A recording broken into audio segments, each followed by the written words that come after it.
15 наурыз жайлау күні. Кең байтақ ата мекенінде еркін өмір сүрген көшпелі бабаларымыз табиғатпен тығыз байланыста болды. Табиғат ол біздің өміріміздің қайнар көзі. Біз қоршаған ортаны аялау арқылы өмір сүру сапасын жақсарта аламыз. Айналамызды тазалау, тал егіп көшет отырғызу, бұл жас ұрпақ үшін тәрбие мен тәлімге толы ұлағатты іс. Ал қоршаған орта үшін тазалық қашанда бірінші орында тұрады.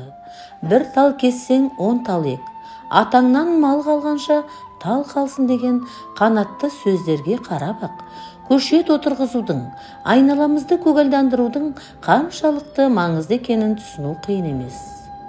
Жайлау күні. Бұл күні адамдар үй жайын, мекемелер кеңселерін тазартады. Алаңдарды сыпырып, қардан, қоқыстан тазартады. Реніштерін кешіріп, бір-біріне қонаққа, серуенге, қыдыруға шақырады.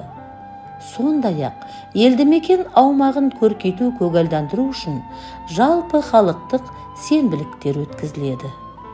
Таза болса табиғат, аман болар адамзат.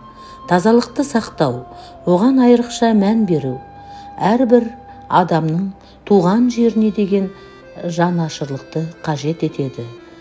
Табиғатты тарылтпайық, мөлдір кәусар тынысын, пәк табиғат жүрегімнің тамылжыған жырысың.